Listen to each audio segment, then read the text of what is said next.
안녕하세요. 밤동아 TV입니다. 여러분들은 어릴 때 친구와 어떤 놀이를 즐기셨나요? 숨바꼭질, 고무줄, 딱지치기, 공기놀이, 술래잡기 등 어릴 적 친구와 함께하던 놀이는 무엇이든 참 재밌고 즐거웠지요. 나이가 들어가며 각자의 상황과 처지에 따라 소꿉친구와 자연스레 멀어지기도 하지만 어릴 적 함께한 그 추억은 두고두고 행복한 기억으로 남는 것 같습니다. 오늘 들려드릴 첫 번째 이야기는 바로 그런 놀이를 함께하며 친하게 지낸 어릴 적 친구에 관한 고사성어, 중마고우에 관련된 두 가지 이야기랍니다. 중마고우 환혼과 은호, 무제와 제갈정 이야기를 시작으로 오늘 준비한 옛 이야기도 재미있게 들으시고 편안한 휴식 되시길 바랍니다. 어릴 적 친구 중마 고우 환혼과 은호 이야기. 간문제라는 진나라 황제가 있었답니다. 그런데 이 간문제에게 커다란 걱정거리가 생겼지요. 그 걱정거리는 다름이 아니라 환혼이라는 장수가 총나라를 무찌르고 돌아온 뒤 그 세력이 너무 커졌기 때문이었어요. 마침내 간문제는 환혼의 세력을 약화시키기 위한 방법을 연구하느라 밤잠을 이루지 못하였지요. 그런데 환혼에게는 어릴 때 대나무로 만든 말을 타고 놀았던 은호라는 친구가 있었답니다. 은호는 학식과 재능이 뛰어난 사람이었지요. 그러나 그는 나라에서 주는 벼슬을 사양하고 10년 동안이나 조상의 무덤을 지키면서 살았어요. 간문제는 이러한 은호를 자기 밑에 둠으로써 환혼을 견제해야겠다고 생각하였지요. 마침내 간문제는 은호를 억지로 끌어오다시피 해서 그에게 높은 벼슬을 맡겼답니다. 그때부터 은호와 환호는 서로 의심하게 되었으며 갈수록 사이가 나빠졌지요. 얼마 후 간문제로부터 총대장으로 임명을 받은 은호는 많은 군사를 이끌고 전쟁터에 나갔으나 요양에서 패하고 말았답니다. 마침 은호를 눈엣 가시처럼 생각했던 환호는 패배를 구실로 삼아 은호를 평민으로 강등시켰어요. 그리고는 변방으로 귀양을 보내버렸지요. 이때 사람들은 환혼에게 은호를 용서해 주라고 권장하였어요. 이에 환호는 할 수 없이 은호에게 안부 편지를 보내었지요. 편지를 받은 은호는 무척 기뻤답니다. 그래서 은호는 당장 답장을 쓰기 시작하였어요. 막상 답장을 써서 봉투에 넣고 보니 혹 잘못된 구절이 없는지 걱정이 되었지요. 그래서 은호는 편지를 꺼내 읽어보고 고치기를 수도 없이 하였답니다. 그러다가 편지를 보낼 때는 그만 깜빡 잊고 빈 봉투만 보내고 말았지요. 빈 봉투만 받게 된 환호는 몹시 화를 내었어요. 그리고는 사람들 앞에서 다음과 같이 말하였지요. 은호는 어렸을 때 나와 함께 대나무 말을 타고 놀던 친구였다. 내가 대나무 말을 집어던질 때마다 항상 그는 그것을 주오곤 하였지. 그러니 은호가 내 밑에서 머리를 숙이는 것은 당연한 일이 아닌가. 비록 어린 시절의 친구였지만 환호는 끝끝내 은호를 용서하지 않았답니다. 두 사람은 끝끝내 화해하지 못했고 결국에 은호는 귀양지에서 숨을 거두었답니다. 무제와 제갈정 이야기. 중국의 위, 촉, 오의 삼국시대 이후 진나라 때의 이야기지요. 진나라의 왕이 된 무제는 중마고우였던 제갈정을 떠올렸어요. 지혜롭고 학문이 깊은 제갈정을 등용하고 싶었던 것이지요. 그런데 제갈정은 무제를 만나려고도 하지 않았어요. 그 이유는 제갈정의 아버지가 무제의 아버지에게 죽임을 당했기 때문이지요. 부모를 죽인 원수는 불구대천의 원수라 하여 함께 하늘을 이고 살지 말라는 뜻으로 반드시 원수를 갚아야 되었어요. 그러니 아무리 둘이 어릴 적 친구라 해도 제갈정 입장에서는 자신의 아버지를 죽인 원수의 아들인 무제를 피하게 되었지요. 이에 무제는 제갈정을 만나기 위해 꾀를 내었어요. 사실 제갈정의 누이는 무제의 작은 아버지에게 시집와서 숙모가 되었거든요. 그 숙모와 제갈정을 만나게 한 후 우연인 것처럼 거기에 나타나는 것이었어요. 그렇게 해서 겨우 제갈정과 만나 이야기를 나누게 되었고 무제는 부드럽게 말을 시작하였답니다. 자네는 예전에 중마를 타고 놀던 옛 친구가 아닌가? 그 좋은 시절이 생각나지 않는가? 그 말에 제갈정은 저는 아직 숯을 먹지도 못하고 몸에 오칠도 하지 못하였는데 오늘은 다시 폐하를 뵙게 되었습니다. 라고 말하면서 눈물을 줄줄 흘리는 게 아니겠어요. 여기서 숯을 먹고 몸에 오칠을 한다라는 말은 은인의 원수를 갚으려고 숯을 먹어 목소리를 바꾸고 몸에 오칠을 해 문둥이로 변장한 데서 유래한 속담이랍니다. 제갈정이 아직 부모의 원수를 갚지 못한 사실을 돌려서 말한 것이지요. 그 말을 듣고서야 제갈정 입장을 이해하게 된 무제는 억지로 만나려고 했던 자신을 반성하면서 아무 말 없이 밖으로 나갔다고 한답니다. 두 가지 이야기에서 나온 고사성어 중마고우는 대나무로 만든 말을 타고 같이 놀던 옛 친구라는 뜻으로 어릴 때부터 가까이 지내며 자란 친구를 이르는 말이랍니다. 살찐 영감 사시오. 옛날 어느 집에 마음씨 고약한 며느리가 있었답니다. 아휴, 저 늙은이는 죽지도 않는담. 며느리는 홀로 된 늙은 시아버지를 미워하였지요. 시아버지에게 밥도 제대로 주지 않았어요. 맛있는 음식은 부엌에서 혼자 먹어치웠지요. 그러니 며느리는 돼지처럼 살이 쪘고 시아버지는 대꼬챙이처럼 수척해졌답니다. 여보, 그 아버님께 너무 심하구려.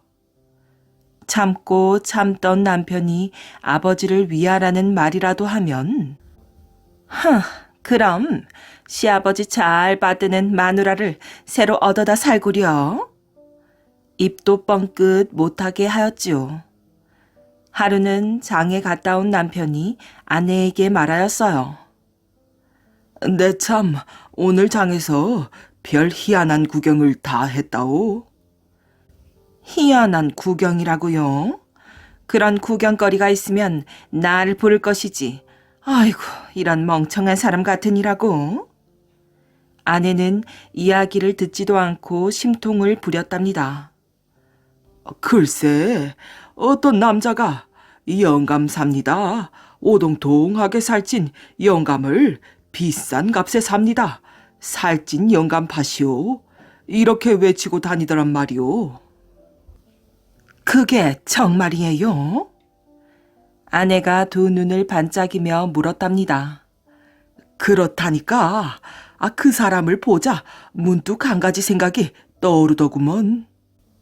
옳거니 아버님을 팔자는 생각이겠지요. 그렇지요? 아내가 기뻐하며 또 물었어요. 맞았어. 당신은 역시 쪽집게라니까. 그거 참 잘 됐네요. 그런데 아버님이 저렇게 빼빼 말랐으니 어쩌면 좋지요? 글쎄 말이야. 그 사람은 오동통하게 살찐 영감만 사겠다고 했거든. 남편이 아내의 눈치를 살피며 말하였어요. 걱정 말아요. 내게 좋은 수가 있으니까. 그래? 당신은 역시 천재야. 멍청한 남편이 아내를 칭찬했어요. 이날부터 못된 며느리의 태도가 싹 달라졌지요. 아버님, 오늘 아침 진지는 쌀밥에 고깃국이에요. 많이 드세요. 부족하시면 말씀만 하세요. 구박만 하던 시아버지를 임금님 모시듯 위하였어요. 아버님, 이건 삼계탕이에요. 약병아리에다가 인삼을 넣고 푹 삶았답니다. 많이 드시고 어서 살 좀 찌세요. 예, 아가. 이게 어떻게 된 일이냐? 아버님, 이건 오늘 용돈이에요. 친구분들과 약수도 잡수시고 놀이도 다녀오세요. 예, 아가야. 시아버지는 얼떨떨 할 수밖에요. 아버님, 지난날의 제 잘못을 용서해 주세요. 어서 살도 찌시고 힘도 내셔야지요. 도대체 이게 웬일이냐? 시아버지는 꼭 도깨비에 홀린 것 같았답니다. 그러나 한편으로는 며느리가 기특하기도 하였어요. 며느리의 시커먼 속에 다른 목적이 있는 것을 알 턱이 없었지요. 얼마 안 가서 시아버지는 예전의 건강을 되찾았답니다. 살도 찌고 얼굴 색도 좋아졌지요. 10년은 더 젊어 보였어요. 며느리의 효성에 감탄한 시아버지는 엉엉 울고 싶었지요. 동네 사랑방에 가서는 우리 며느리가 이 시애비라면 제 살덩어리라도 베어줄 정도로 효성이 지극하다니까 하고 며느리의 자랑을 늘어놓곤 하였어요. 사람이 10번 변한다더니 틀린 말이 아니었군. 세상에 그런 며느리가 다 있다니. 동네 사람들도 며느리의 효성에 감탄하였지요. 어느 날이었어요. 동네 사랑방에서 돌아온 시아버지가 덩실덩실 춤까지 추면서 좋아하는 것이었어요. 예, 며느리애기야. 동네 사람들이 너를 원님 앞으로 효부상을 올리겠다지 뭐냐. 저에게 효부상을요? 어냐, 네 지극한 효성에 모두 감동한 게야. 세상에, 아버님, 고맙습니다. 모두가 아버님의 은공이옵니다. 아버님, 절 받으시옵소서. 며느리가 땅바닥에 엎드려 큰 절을 올렸어요. 며느리는 그러고는 그만 울음을 터뜨리고 말았답니다. 지나간 잘못을 진심으로 뉘우쳤던 것이에요. 그날 밤이었어요. 여보, 아버지가 이제 살이 오동통하게 쪘으니 내일 장에 데려다가 팔아치웁시다. 남편의 말에 아내는 버럭 화를 내었어요. 뭐라고요? 이런 불효자식 같은 사람? 남편의 따귀를 때렸답니다. 아니, 당신 지금 제정신이요? 남편은 맞은 볼을 쓰다듬으며 마주 화를 내었어요. 뭐가 어째요? 내가 팔자고 해도 말려야 할 사람이. 철썩 아내가 또 남편의 따귀를 때렸답니다. 아니, 아버지를 내다 팔기로 한 걸 잊었소. 마침 사겠다는 사람까지 알아두었는데. 남편은 얼얼한 볼을 어루만지며 투덜거렸지요. 못 팝니다. 절대로 못 팔아요. 세상에 그런 천벌받을 짓을 팔려거든 당신 몸뚱이나 팔아요. 아내는 지금까지 자기를 속이는 남편이 원망스러웠어요. 내가 아버님께 효도를 하지 않으니 당신이 꾸민 것이라는 걸 다 알아요. 세상에 노인을 사가는 미친 사람이 어디 있겠어요. 저를 용서하세요. 앞으로는 아버님께 진심으로 효도하겠습니다. 그리고 당신에게도 좋은 아내가 되겠어요. 여보. 남편은 말을 잇지 못하였지요. 저는 죄인입니다. 큰 죄를 지었어요. 목이 맨 아내는 말끝을 흐렸지요. 그리고 또다시 흐느껴 울기 시작하였어요. 여보. 남편의 두 뺨에도 눈물이 흘러내렸답니다. 여보, 나는 당신이 너무나 자랑스럽다오. 아내를 위로해 주었어요. 아들과 며느리의 이야기를 듣고 있던 아버지도 눈시울이 붉어졌지요. 그 뒤 아버지와 아들, 며느리는 더 화목한 가정을 이루었답니다. 노루와 박군, 황소. 먼 옛날 어느 마을에 욕심 많기로 소문난 부자가 살았답니다. 이 부자는 사람들에게 땅을 나누어 주고 농사가 잘 되면 몇 배로 갚게 하였지요. 어느 해 가을, 심한 가뭄으로 굶어 죽는 사람들이 많았답니다. 사람들은 초가을부터 산으로 들로 나무 껍질이나 풀뿌리를 찾아다녔지요. 그러던 어느 날 부잣집 막내 아들의 돌잔치가 있는 날이었어요. 마을 사람들은 돌잔치에 가져갈 것이 아무것도 없었지요. 이놈들이 은혜도 모르는구나.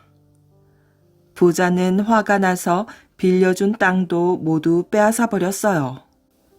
아이고, 앞으로 우린 어떻게 살란 말입니까?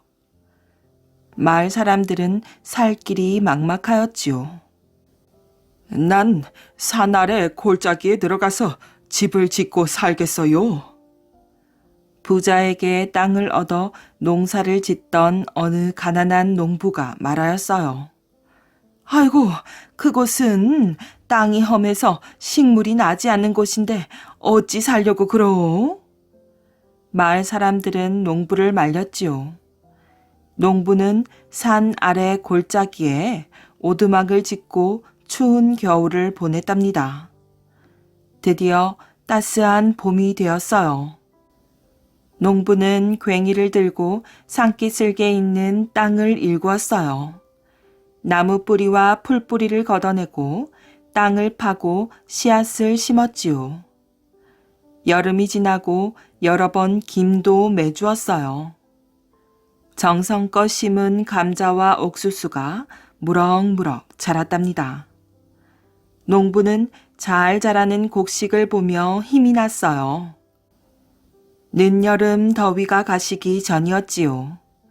산돼지 떼가 밤마다 나타나서 감자밭과 옥수수밭을 엉망으로 만들었답니다. 이러다간 우리가 먹을 것은 하나도 남지 않겠구나. 농부는 겁이 났지만 그냥 있을 수는 없었어요. 밤마다 밭으로 나가 부시를 쳐서 불을 켜고 산돼지를 쫓았지요. 그러던 어느 날이었어요. 포수가 새끼 노루 한 마리를 안고 오두막으로 찾아왔답니다. 미안하지만 이 새끼 노루를 드릴 테니 부시를 내게 주십시오. 포수는 총을 쏠 때 화약에 불을 다는데 그때 쓸 부시를 잃어버렸다고 하였어요. 저런, 안 되었군요.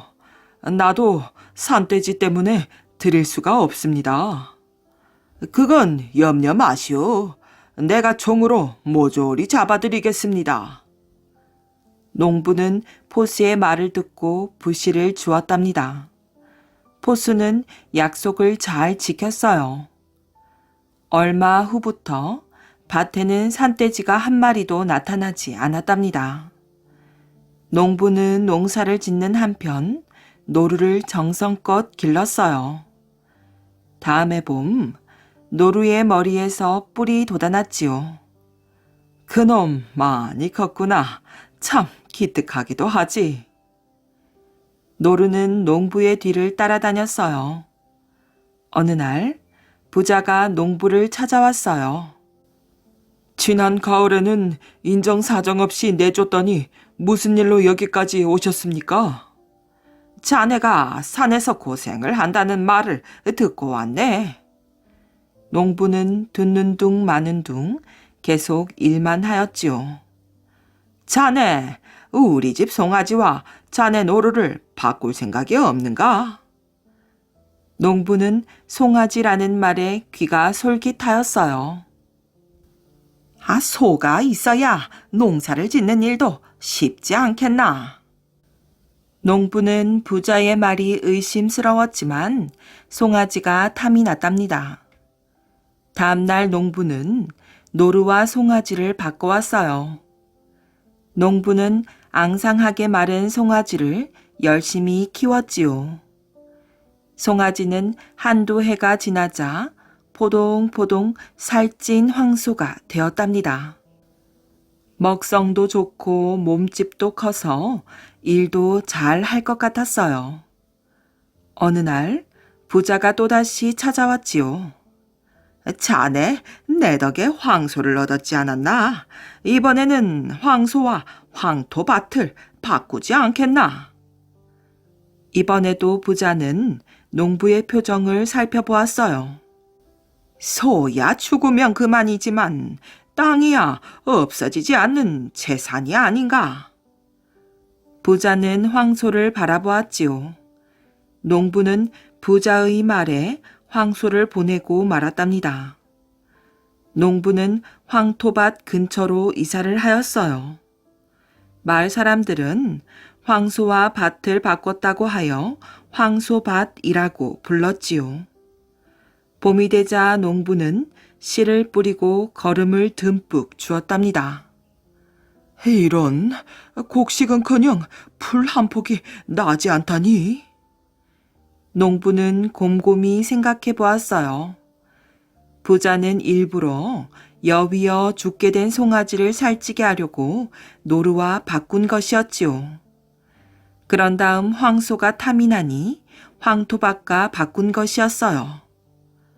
이런 나쁜 놈 같으니라고. 그제야 부자의 속셈을 알게 된 농부는 주먹을 불끈 쥐며 부자에게 달려갔답니다. 영감마님, 제 황소를 도로 주십시오. 이놈이 네가 바꾼 황소를 어찌 달라고 한단 말이냐? 부자는 오히려 화를 내며 농부를 내쫓았어요. 그래, 두고 보자. 농부는 이를 악물고 밭에 물을 주기 시작하였지요. 아내는 항아리로, 아이들은 나무 함지박에 물을 담아 날랐어요. 아무리 물을 주어도 땅은 더욱 단단해졌어요. 농부는 지쳐서 바닥에 주저앉았지요. 황소라도 있었다면 땅을 갈아엎고 씨를 뿌릴 텐데. 이때였어요. 땅이 두 쪽으로 갈라지더니 여러 마리의 황소가 나타났답니다. 아니, 이게 어떻게 된 일이지? 꿈을 꾸는 거란 말인가? 농부는 믿기지 않아 눈을 비볐답니다. 황소들은 강으로 가서 물을 날라다 밭에 뿌리기 시작하였어요. 어느새 단단했던 땅은 촉촉이 젖어 발이 들어갈 정도가 되었답니다. 농부는 일항을 만들고 옥수수와 조를 심었지요. 그날부터 황소들은 농부가 힘들 때마다 나타나 도와주곤 하였어요. 고맙구나. 정말 고마워. 다 너희들 덕분이다. 며칠 후 밭에서 새싹이 나오기 시작했어요. 농부와 아내는 눈물이 날 정도로 기뻤지요. 드디어 김을 메고 또 맸답니다. 기다리던 가을, 밭에는 조가 고개를 숙이고 수수가 불긋불긋 익어갔어요. 누렇게 익은 곡식들을 보며 농부는 흐뭇하게 웃었답니다. 그러던 어느 날 부자가 농부의 얘기를 듣고 밭에 가보았어요. 이럴 수가. 어떻게든 이 밭을 빼앗아야 할 텐데. 누렇게 익은 곡식들을 보고 돌아온 부자는 욕심이 생겼지요. 부자는 하인을 시켜 농부를 불러왔어요. 자네가 황소와 밭을 다시 바꾸자고 하지 않았나? 물러줄 테니 황소를 가져가게. 무슨 말씀이십니까? 한번 바꾼 것은 물릴 수 없다고 하지 않으셨습니까? 농부는 큰 소리를 치며 집으로 돌아왔어요. 부자는 관가에 가서 농부가 밭을 빼앗아 갔다고 거짓말을 하였지요. 관가에서 농부를 잡으러 왔답니다. 황소들아, 날 좀 살려다오. 잠시 후 땅이 갈라지면서 황소들이 나타났어요. 황소들은 발로 땅을 차며 달려들었어요. 부자와 관가에서 온 군졸들은 겁에 질려 도망을 갔답니다. 그 뒤 농부의 밭 근처에는 누구도 얼씬거리지 못했답니다. 어사 박문수와 스님의 죽음. 어느 날 암행어사 박문수가 순천 지방에서 겪은 일이랍니다. 박문수는 하인인 칠성이와 함께 순천을 향해 걷고 있었지요. 쉴 곳이 없는 산속을 며칠 동안 걷다 보니 어사 박문수와 칠성이는 무척 피곤하였어요. 나으리 잠시 쉬었다 가지요. 아니다. 거의 다 왔으니 좀 더 힘을 내자꾸나. 순천에 내가 잘 아는 대감이 있는데 그를 만나면 노자를 두둑이 주실 게다. 집신도 갈아 신어야 하겠습니다요. 험한 산길을 걸어서 그런지 금방 못 쓰게 되네요. 오냐, 그러자꾸나. 두 사람은 부지런히 걸어 해가 뉘엿뉘엿 질 무렵쯤 산을 내려올 수 있었답니다. 멀리 순천이 보이기 시작하자 박문수는 갑자기 몰려오는 피로에 더 이상 걸을 수가 없었지요. 천천히 좀 가자꾸나. 그러자 칠성이가 말하였어요.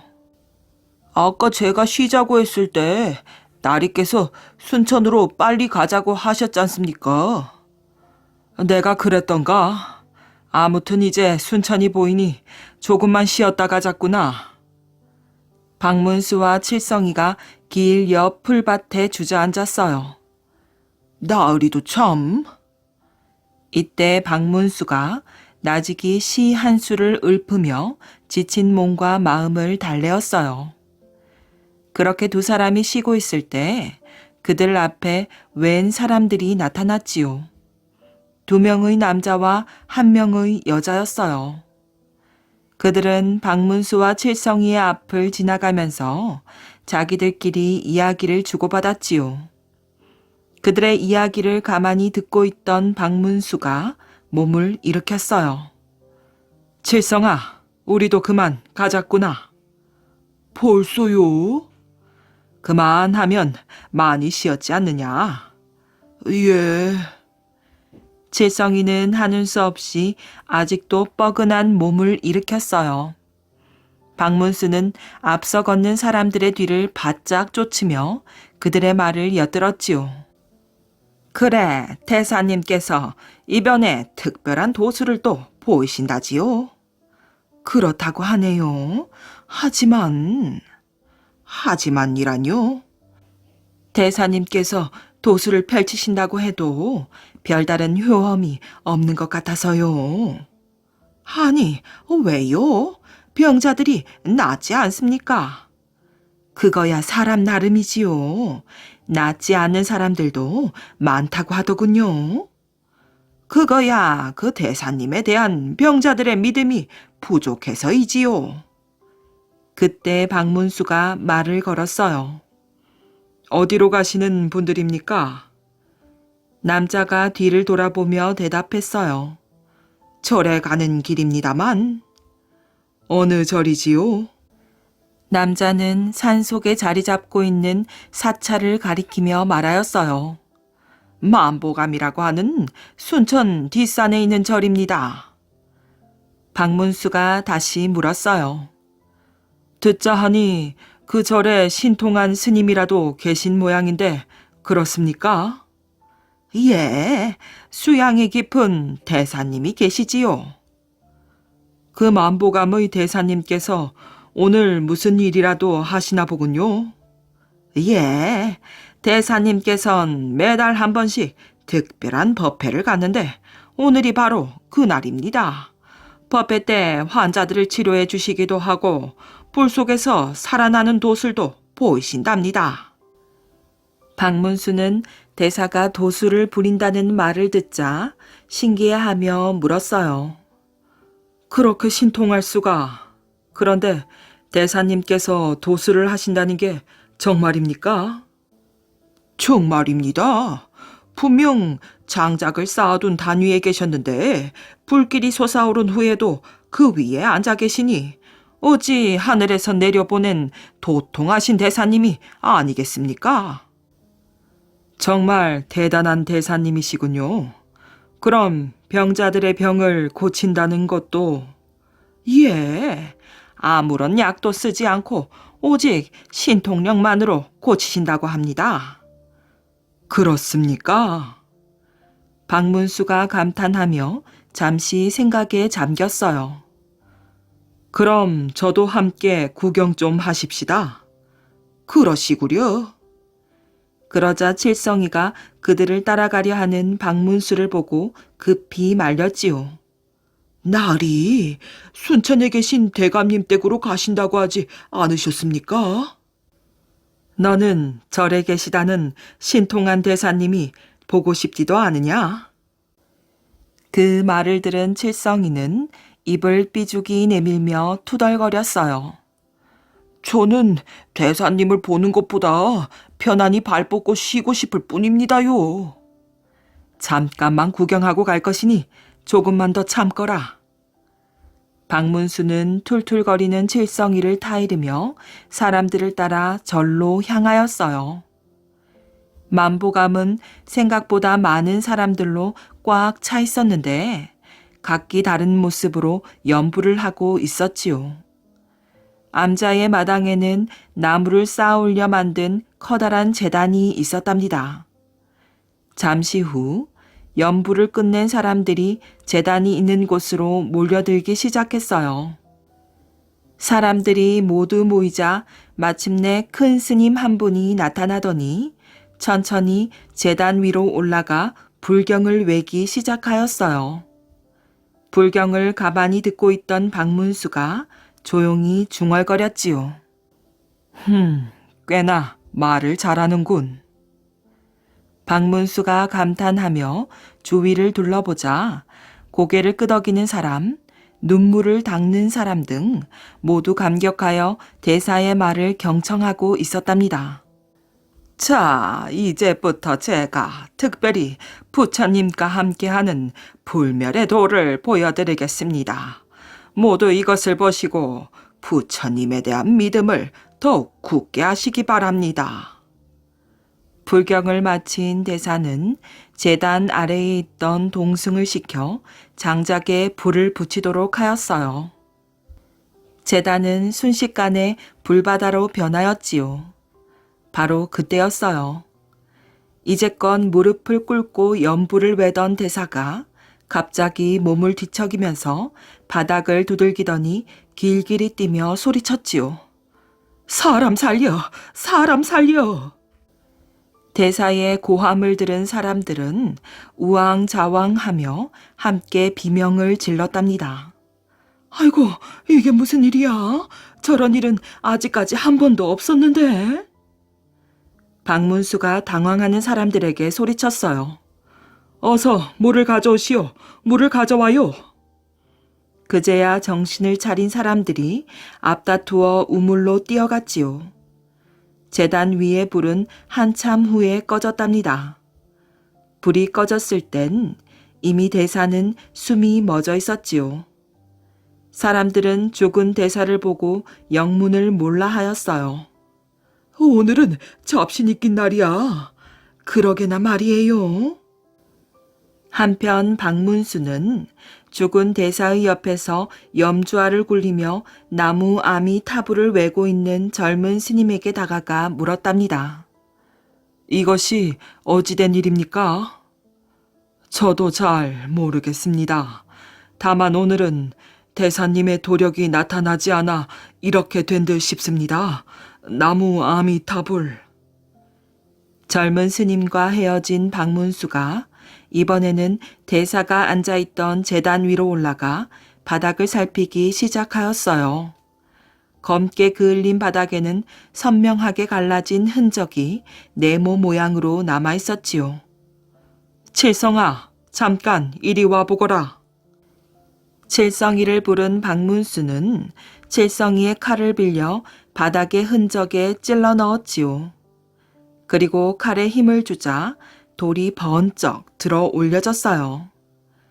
돌 밑에는 한 사람이 충분히 지나갈 수 있을 정도의 구멍이 뚫려 있었지요. 그 스님이 불 속에서 살아날 수 있었던 이유가 바로 이것이었구나. 박문수가 아까 대화를 나눴던 젊은 스님을 불러 구멍을 보여주며 말하였어요. 스님, 이래도 도력이니 부처님의 보살핌이니 하는 말을 하겠소? 젊은 스님은 얼굴을 붉히며 모기만한 소리로 대답하였어요. 용서하십시오. 신도들에게 믿음을 굳게 하여 병이 낫도록 하기 위해서는 어쩔 수 없다고 대사님께서 하신 일입니다. 그것이 정말입니까? 그렇다면 어디 한번 알아봅시다. 박문수는 사람들이 모여 있는 곳으로 가서 크게 말하였어요. 이곳에서 병이 나은 사람이 있습니까? 그러자 7명의 사람들이 손을 들었지요. 무슨 병이 나았습니까? 박문수가 묻자 사람들이 대답했어요. 저는 신경통으로 고생을 많이 했었는데 이제는 다 나았습니다. 제 딸은 간질병으로 고생을 하였는데 대사님 덕분에 감쪽같이 나았습니다. 그때였어요. 한쪽에서 어느 남자가 버럭 소리를 질렀지요. 다 거짓말이오. 나는 이 절에 다닌 지가 2달이 넘었는데도 아무런 차도가 없소이다. 그러자 이제껏 잠자코 있던 많은 사람들이 고개를 끄덕이며 남자의 말에 수긍하였지요. 박문수는 다시 암자에서 밥을 짓는 여자와 그의 남편을 불러 물어보았어요. 밥을 짓는 여자의 남편은 박문수에게 불려오자마자 두려운 얼굴로 말하였지요. 저희들은 아무 죄가 없습니다요. 박문수는 겁에 질린 여자와 남편을 안심시킨 후에 웃음을 지으며 말하였어요. 알고 있습니다. 제가 물어볼 게 있어 부른 것이니 너무 걱정하지 마십시오. 이 절에는 언제 오셨습니까? 그제야 남편이 마음을 놓은 듯 대답하였어요. 2년 정도 됐습니다요. 박문수는 여러 가지를 물어본 뒤 여자와 남편을 돌려보내었지요. 그 후 박문수가 암자를 돌아다니며 여러 사람들을 만나 대사에 대한 것을 질문하였어요. 날이 어두워지자 박문수는 법당에서 연불을 외고 있는 젊은 스님을 다시 불렀어요. 젊은 스님은 박문수가 노련하게 이것저것 조사하는 모습을 보고 관아의 형방이 아닌가 생각하고 있었기 때문에 순순히 응하였지요. 그래서 박문수의 질문에 젊은 스님은 고분고분하게 대답하였어요. 어제 절에 찾아와 묵은 사람은 2명이 있었고 그 전부터 계속 불공을 드리고 있던 사람이 1명 있습니다. 젊은 스님의 말을 들은 박문수는 그 3사람을 불러 사건에 대해 물었답니다. 특히 절에 머물며 계속 불공을 드리고 있었다는 사내에게 집중적으로 물었지요. 불공을 오래 드렸다는데 얼마나 있었습니까? 한 3달 정도 있었습니다. 병에는 차도가 있습니까? 글쎄요, 좀 괜찮은 것도 같고 아닌 것도 같고. 대사님께선 뭐라고 하시었소? 믿음이 약하므로 정성을 다해 불공을 더 드리라고 했습니다. 대사님께 바친 돈은 얼마나 됩니까? 논이 30마지기에 돈이 2천냥입니다. 박문수는 어마어마한 금액에 깜짝 놀라고 그를 의심하였지요. 하지만 사내는 자기는 대사의 죽음과 아무런 상관이 없다며 단호하게 말하였어요. 박문수는 사내의 말을 듣고 깊은 생각에 잠기었지요. 과연 누가 제단에 불을 붙이기 전에 구멍 속에 들어가 입구를 막았을까? 박문수가 생각을 정리하고 있을 때 대사의 사고 소식을 들은 포졸들이 만복암으로 들이닥쳤어요. 박문수는 포졸들에게 자신이 이제껏 들은 이야기와 사건이 난 상태를 자세히 말해주고는 다음날 아침 일찍 절을 떠났지요. 그러자 3달 가까이 절에서 불공을 들이던 사내도 함께 암자를 떠나겠다고 하였어요. 사내는 고칠 수 없는 병이 들었으므로 기력이 없어 천천히 걸을 수밖에 없었지요. 때문에 박문수와 칠성이는 사내와 걸음을 맞추느라 힘이 들었어요. 나으리, 저희들 먼저 가지요. 아니다, 쉬엄쉬엄 가자꾸나. 또 뭘 하시려고 그러세요? 칠성이는 박문수의 느긋함이 불만스러웠어요. 그런데 나으리, 대사님을 죽인 자가 도대체 누구일까요? 그것이 그렇게도 궁금하더냐? 그럼 나으리는 범인이 궁금하지 않으십니까요? 조금만 참거라. 곧 궁금증이 풀릴 것이다. 나으리는 범인이 쉽게 잡히리라 믿고 계십니까? 박문수는 아무 대꾸 없이 그저 빙그레 웃으며 칠성이를 쳐다보았지요. 얼마나 걸었을까? 좀 쉬어갑시다. 박문수가 풀숲에 앉으며 말하였어요. 그러자 칠성이도 마침 잘 됐다는 듯이 소변을 보러 사라졌지요. 그때 박문수가 사내를 보고 말하였어요. 왜 그러셨소? 예? 박문수의 갑작스런 말에 사내는 깜짝 놀라며 박문수를 쳐다보았어요. 다시 어사 박문수가 말을 이었지요. 논 30마지기와 2천냥이라는 전 재산을 몽땅 바쳤는데도 병이 낫지 않자 복수를 결심하신 겁니까? 그게 무슨 말입니까? 내가 재단에 있는 구멍을 처음 보았을 때 분명 한 사람의 발자국을 보았소이다. 당신은 그 구멍의 정체를 알고 속은 것이 분해 대사에게 앙심을 품은 게 아닙니까? 사실 어제 당신이 그 구멍 속으로 들어가는 것을 본 사람이 있습니다. 박문수가 슬쩍 거짓말을 하였지요. 하지만 그것이 거짓말인지 모르는 사내는 당황함을 감추지 못하고 허둥지둥하였어요.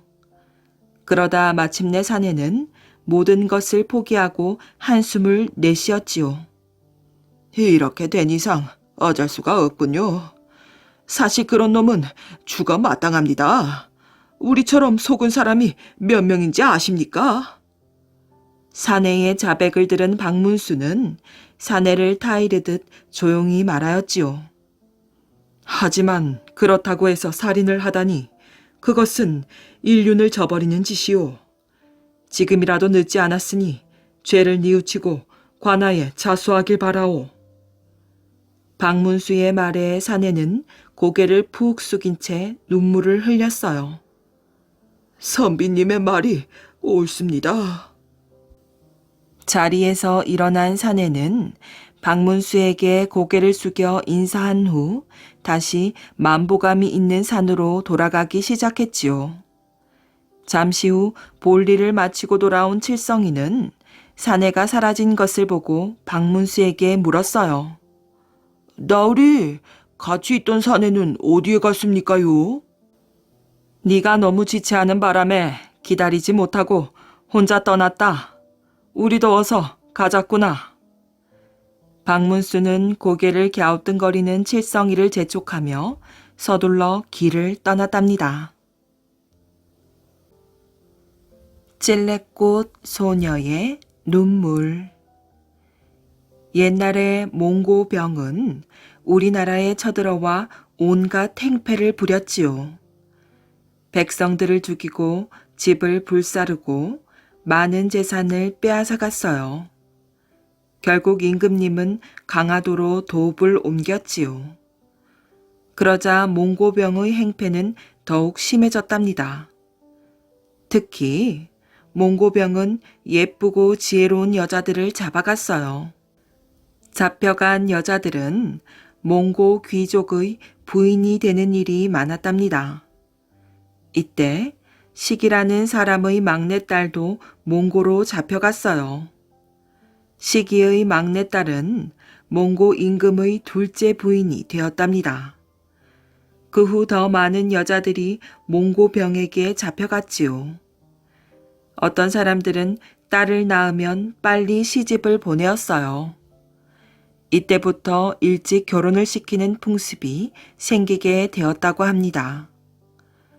몽고로 잡혀간 처녀 중에 찔레라는 소녀가 있었어요. 찔레가 잡혀간 곳은 벼슬이 높고 살림도 넉넉한 부잣집이었지요. 주인과 집안 식구들은 착한 찔레에게 친절하게 대해주었어요. 찔레 아가씨, 뭐 필요한 것은 없으신가요? 아니, 없습니다. 언제나 식구들은 찔레를 걱정하였어요. 찔레는 하루 종일 집안일을 하던 고향과는 달리 매일 쉬기만 하였답니다. 고향으로 돌아가고 싶어. 찔레는 고향 쪽 하늘을 바라보며 중얼거렸어요. 어머니, 아버지. 찔레는 늙은 부모님과 어린 동생들의 얼굴이 눈앞에 아른거렸지요. 부모님과 동생들도 저 달님을 보고 있겠지? 지금쯤 모깃불을 피워놓고 옥수수를 구워 먹고 있을지도 모르겠구나. 찔레는 눈물을 훔치며 하늘을 올려다 보았어요. 시간이 지날수록 밥맛도 없고 잠도 이루지 못하였지요. 찔레 아가씨가 무슨 고민이 있는 모양이에요. 그러게 말이에요. 잠도 안 자고 훌쩍거리잖아요. 몽고 식구들은 걱정이 되었어요. 어느 날 주인은 찔레가 울고 있는 것을 보았답니다. 얘야, 무슨 근심이 있길래 울고 있느냐? 아닙니다. 괜찮다.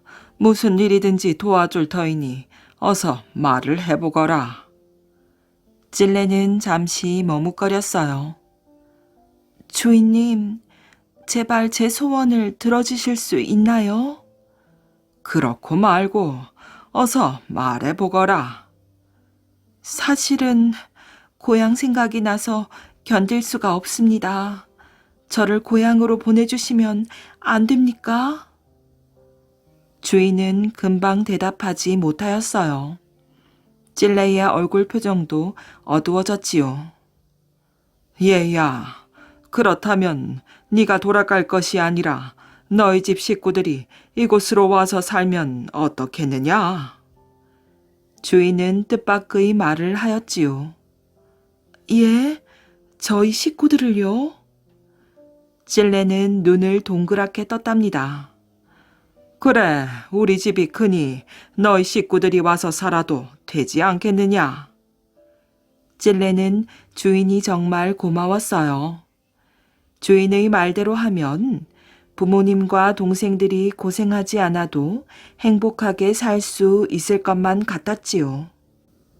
주인님, 그러나... 알았다.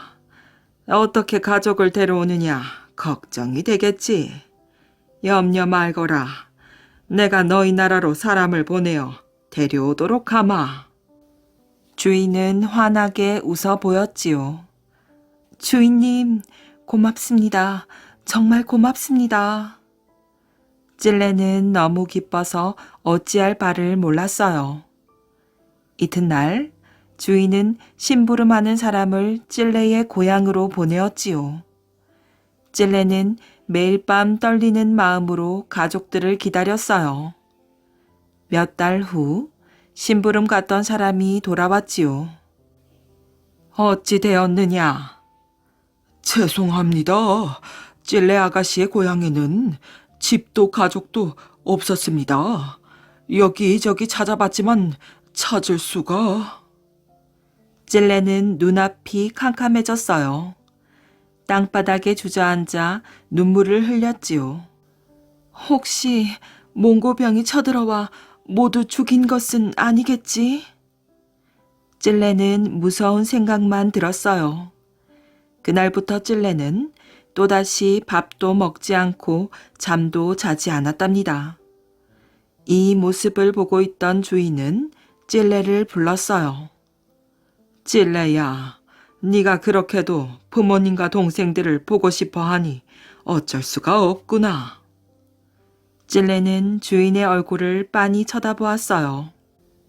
너를 고향으로 보내줄 테니 직접 가족들을 찾아보도록 하거라. 찔레는 주인의 말에 감격하여 눈물을 흘렸답니다. 다음날 찔레는 고향으로 돌아왔지요. 그러나 고향집은 이미 불에 타고 없었답니다. 며칠 동안 굶으며 가족을 찾아다닌 찔레는 결국 쓰러지고 말았지요. 그 후 불쌍한 찔레의 영혼은 찔레꽃으로 다시 태어났다고 합니다. 청기와 장수. 옛날 고려 때의 이야기랍니다. 어느 고을에 항아리를 만들어 파는 이서방이 살았어요. 이서방은 항아리를 만들어 지게에 지고 여러 마을을 돌아다녔지요. 독 사시오, 항아리 사시오. 그러나 이서방이 힘들게 하루 종일 걸어 다녀도 겨우 항아리 하나를 팔까 말까 했어요. 또 항아리가 무겁고 커서 많이 가지고 다닐 수도 없었지요. 어느 날 항아리를 가득 지고 고갯길을 올라온 이서방은 큰 나무 밑 그늘에 앉아 땀을 닦았어요. 아이고, 여기서 좀 쉬어가야겠다. 항아리는 잘못하면 깨지기 쉬우니 여간 조심하지 않으면 안 되었어요. 그래서 더 힘이 들었지요. 아이고, 아무리 걸어 다녀도 내 팔자는 요 모양 요 꼴이구나. 이서방은 자기의 신세를 한탄하다가 깜빡 잠이 들었지요. 그때 어디선가 하얀 수염이 길게 늘어진 할아버지가 흰 도포 자락을 휘날리며 다가왔어요. 여복의 젊은이, 무슨 걱정이 그리 많은가? 노인장은 누구십니까? 이서방이 말했어요. 나는 이 산을 지키는 산신령이다. 네 한숨 소리가 너무 커서 내 단잠을 깨웠느니라. 아이고, 미안합니다요. 세상살이가 너무 고달퍼서 나도 모르는 사이에 한숨이 터져 나왔나 봅니다. 너는 어디 사는 누구인고? 산신령이 다정하게 말했어요.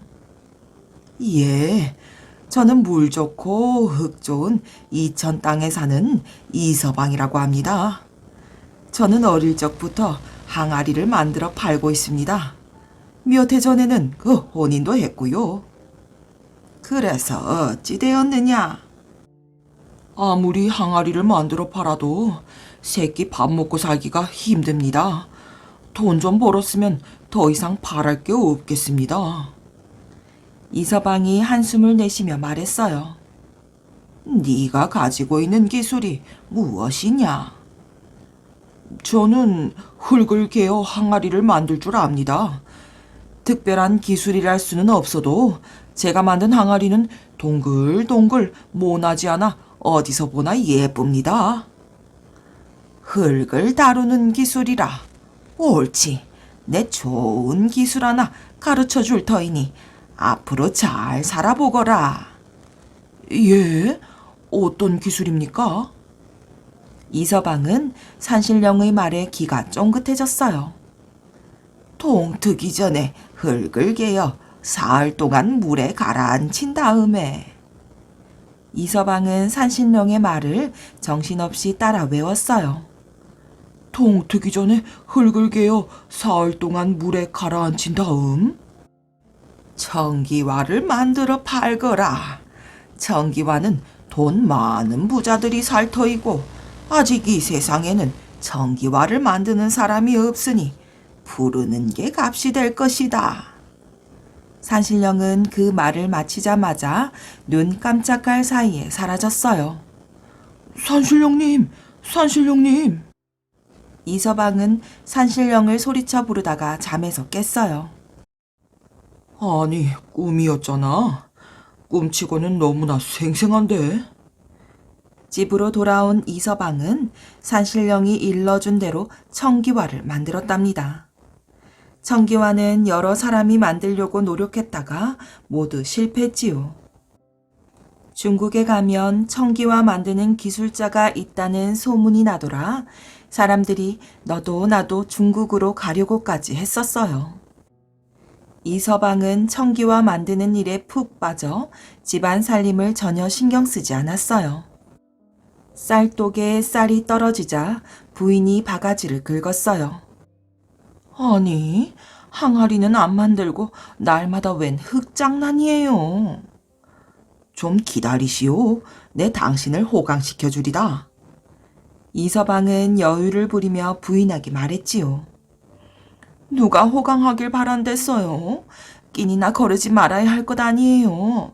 하나밖에 없는 아들 그냥 굶겨 죽이겠어요.